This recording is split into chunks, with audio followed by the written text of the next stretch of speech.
Gold, trusted gold buyers. మీరు తాకట్టు పెట్టిన బంగారాన్ని విడిపించి ఈ రోజు ఉన్న మార్కెట్ ధరకు కొనబడను.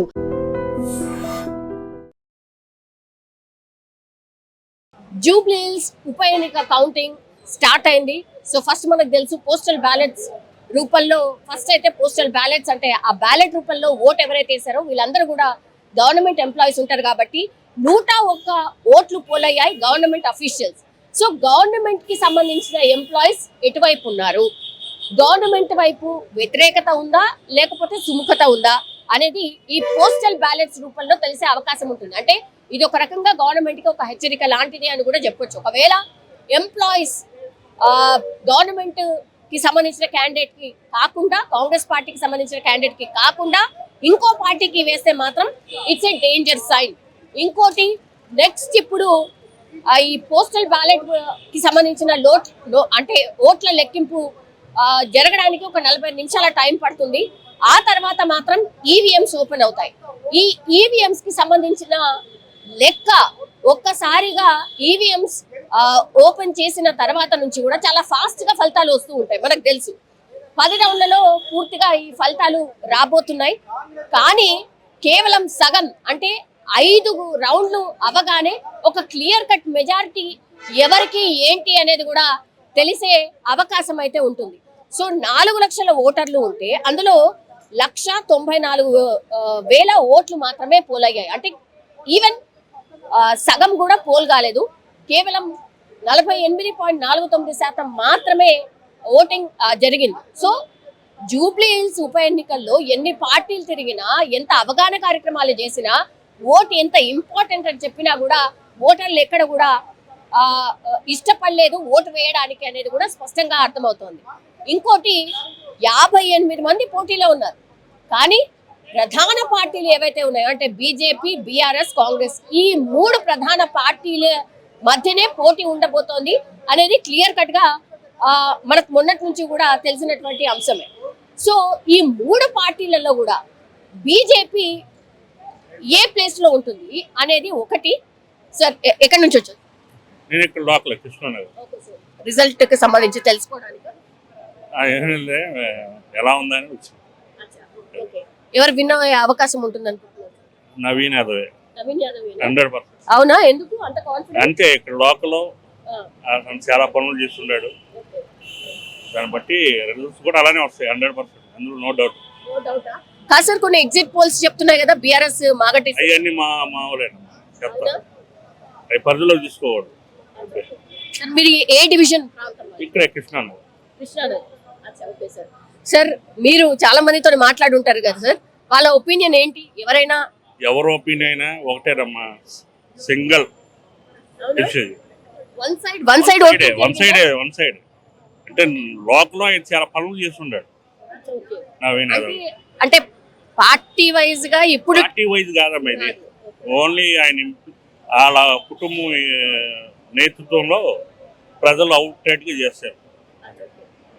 కానీ ఎందుకు సార్ మరి నవీన్ యాదవ్ వాళ్ళ ఫాదర్ మీద గూండా అని అవన్నీ ఎలికేషన్ అమ్మా, గూండా ఇవన్నీ ప్రజలు కొంతమంది మంచివాడిని కూడా గూండా అంటారు, మంచి చేసేవాడు కూడా గూండా అంటారు ఈ రోజుల్లో. అవి నోట్లో నేలకిలే. కానీ ఆయన చేసి వాళ్ళ డాడీ కూడా చాలా మందికి హెల్ప్ చేస్తున్నాడు, చాలా మందికి హెల్ప్ చేస్తున్నాడు. ఆయన నవీన్ యాదవ్ కూడా అంతే సర్వీస్ చేశాడు చాలా మంది. ఎనీ టైం అందుబాటులో ఉండే ఫ్యామిలీ అనుకోవచ్చు. ఎనీ టైం అమ్మా, లోకల్ కదా అది. అది టిఆర్ఎస్ అనేది వేరే విషయం. ఇక్కడ లోకల్ అతను కుటుంబం నేపథ్యంలో అంతా కూడా ఎలా ఉంటుందంటే బాగా దగ్గరగా ఉంటారు ప్రజలకు. మెయిన్ సార్ దొంగ ఓట్లు పోలయ్యాయి ఉట్టిదమ్మా, ఎట్లా అవుతాయి దొంగ ఓట్లు? పెద్దబట్ట ఈ రోజుల్లో ఇంతమంది పోలీస్ వ్యవస్థ ఉంది, ఎలక్షన్ కమిషనర్ ఉన్నాడు, వాళ్ళంతా అంత పెద్దగా ఏం లేరుగా అమ్మా. ఐఏఎస్ ఆఫీసులు అంతా తీసుకున్నప్పుడు దొంగ ఓట్లు పడే అవకాశం ఏడుంది సార్? ఎందుకు సార్ 48% పోలింగ్ నమోదైంది ఎందుకు సార్? అవన్నీ ఉంటుందమ్మా, అవన్నీ రాస్తా ఉంటారు కానీ మామూలుగా చూస్తారు. ఇప్పుడు రిజల్ట్స్ వస్తూ ఉంటాయి, చూస్తారు. వన్ సైడెడ్ గా జరిగింది అందులో సమస్య. అంటే వన్ సైడ్ అంటే అభిమానం, అంతే. నవీన్ యాదవ్ అభిమానం. ఇక్కడ పార్టీ అనేది సెకండరీ. వాళ్ళ కుటుంబం నేపథ్యంలో వన్ సైడ్ గానే వేసారు ప్రజలంతా కూడా. ఓకే సార్, బీసీ ఫ్యాక్టర్ ఏమైనా పనిచేస్తుంది? బాగా బీసీ కూడా ఎక్కువ, బీసీ ఎఫెక్ట్ ఎక్కువ జరిగింది. మెయిన్ బీసీ ఎఫెక్ట్ ఆయన లోకల్ రెండు రెండు ఫ్యాక్టర్స్ సార్. కాంగ్రెస్ పార్టీ మీద చాలా వ్యతిరేకత ఉంది, నెగటివిటీ ఉంది, పనులు సరిగ్గా చేయట్లేదు. పొలిటికల్ పార్టీ అయినా వ్యతిరేకం ఉంటుంది, మైనస్ ఉంటుంది, అవన్నీ పరిధిలోకి రావాలి. కాంగ్రెస్ పార్టీ పర్ఫార్మెన్స్ ఎట్లుంది సార్ రాష్ట్రంలో? చాలా బాగుంటుంది, రాబోయే రోజుల్లో కూడా బాగుంటుంది. ఇక లేదమ్మా టీఆర్ఎస్ లేదు. టీఆర్ఎస్ లేదా? మరి అలా అలా కొట్టి పారేసారు ఏంటి సార్? అంటే లేదు, పోయింది, వచ్చింది, అవకాశం వచ్చింది, పోగొట్టుకున్నారు. ఒకవేళ కేసీఆర్ గారు ప్రచారంకి వచ్చి ఉంటే ఎలా ఉండేది సార్? కేసీఆర్ వచ్చినా, వాళ్ళ కొడుకు వచ్చి బాగా తిరిగిన, వాళ్ళ బ్యాచ్ వచ్చిన, ఎవరు జరిగినా ఈ నియోజకవర్గంలో లేదు, అవకాశం లేదు. కేసీఆర్ వచ్చినా లేదు, ఆమె పోయిందమ్మా. అది అంటే హైదరాబాద్ లో పూర్తిగా ఓన్లీ బీఆర్ఎస్ ఉండింది కదా సార్, అంటే బీఆర్ఎస్ సీటే కదా? టీఆర్ఎస్ ఉంది.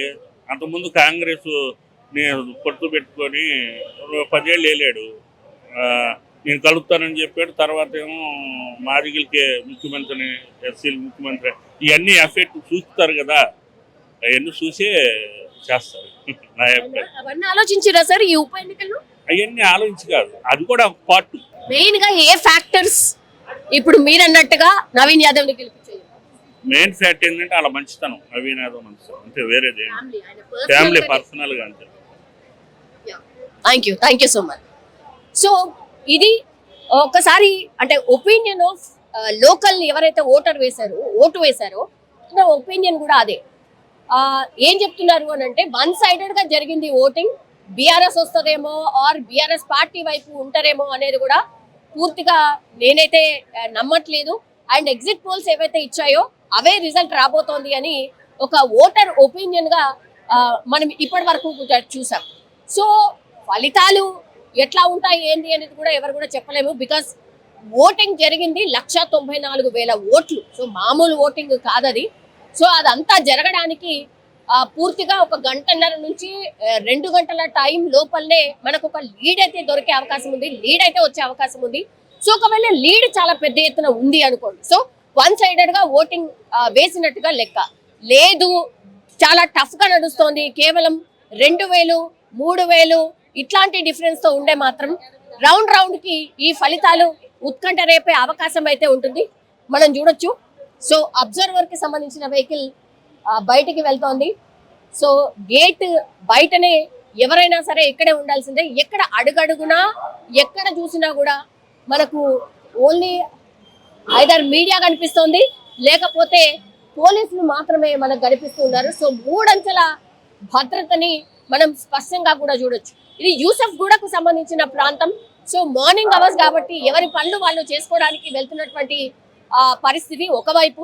ఇంకోవైపు ఏమో కౌంటింగ్ కి సంబంధించి ఉత్కంఠ అయితే కొనసాగుతోంది. చాలా మంది ఇక్కడికి వచ్చి ఏంటి రిజల్ట్ ఏం రావచ్చు, రిజల్ట్ ఏం వచ్చే అవకాశం ఉంది అన్న ఉత్కంఠతో చాలా మంది ఎదురు చూస్తున్నటువంటి సిచ్యువేషన్ అయితే కనిపిస్తోంది.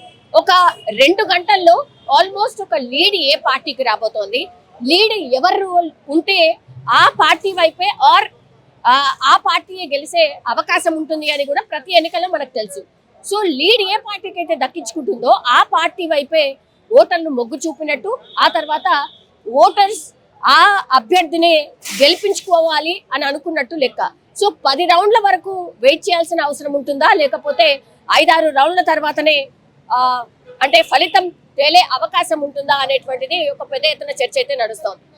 ఇంకో వైపు ఏమో అసలు ఏ డివిజన్ ఎవరి వైపు ఉంది, మైనార్టీస్ ఎవరి వైపు ఓటేశారు, మైనార్టీస్ ఆదరణ చూరగొన్న పార్టీ ఏది, ఇవన్నీ కూడా పెద్ద ఎత్తున చర్చ జరిగే అవకాశం అయితే కనిపిస్తోంది. కానీ బీఆర్ఎస్ కావచ్చు, లేకపోతే కాంగ్రెస్ కావచ్చు, ఆర్ బీజేపీ కావచ్చు, ఈ అన్ని పార్టీస్ కూడా ఈ ఎన్నిక చాలా ముఖ్యమని చెప్పొచ్చు. ఎందుకంటే మనకు తెలుసు ఏ పార్టీ కూడా పెద్దగా సమన్వయంతో పనిచేస్తున్నట్టు కానీ లేకపోతే సఖ్యత ఉన్నట్టు కానీ ఎక్కడ కనిపించట్లేదు. అంటే ఇప్పుడున్నటువంటి కాంగ్రెస్ పార్టీలో కూడా మినిస్టర్స్ మధ్యనే పొసగట్లేదు ఆర్ సమన్వయం లేదు అనేది కూడా మనం చూసాం.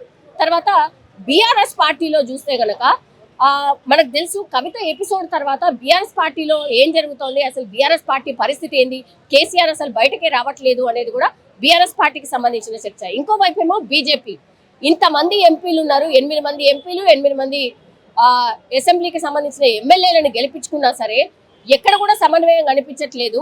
అందరు వచ్చి దూకుడుగా ప్రచారం చేసింది లేదు అనేటువంటిది కూడా ఇంకోటి కూడా బీజేపీ గురించి మాట్లాడుతున్నారు.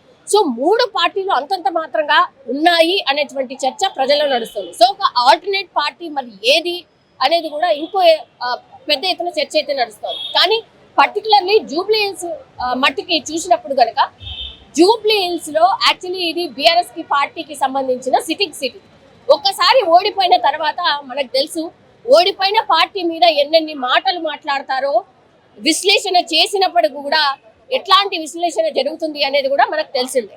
అయితే ఇప్పుడు బీఆర్ఎస్ పార్టీ అనుకోండి, బీజేపీ అనుకోండి, లేకపోతే కాంగ్రెస్ అనుకోండి, ఈ 3 పార్టీలకు కూడా ఒక డూ ఆర్ డై మ్యాచ్ అంటారు కదా. సో ఉత్కంఠభరితమైనటువంటి మ్యాచ్ అనుకోండి, world cup type of match ఇది ఈ రిజల్ట్ అని కూడా అనుకోవచ్చు. సో ఒక 2 గంటల్లో లీడ్ ఏ పార్టీకి దక్కితే ఆ పార్టీయే విజయం వైపు వెళ్తున్నటువంటి పరిస్థితి కనిపిస్తుంది. నిజంగా ప్రస్తుతం ఉన్నటువంటి సమాజం దేనికి ప్రయారిటీ ఇస్తుంది? ఆర్థిక సంబంధాల చుట్టూ మాత్రమే తిరుగుతోంది. మళ్ళీ ఎన్నికలంగానే చాలా విరక్తి కలుగుతున్నాం. మంచి అనిపిస్తుంది కదా, లేడీస్ కూడా ఛాలెంజింగ్ జాబ్స్ చేసినప్పుడు చాలా బాగుంటది. ట్రాఫిక్ అసిస్టెంట్స్ గా నియమించిన ట్రాన్స్జెండర్స్ అందరితో సాల్యూట్ చేయించుకుంటున్నారు. ఫుడ్ డెలివరీ ఇవ్వటానికి వెళ్ళినటువంటి డెలివరీ బాయ్ అనిల్ పై కళ్ళ ముందు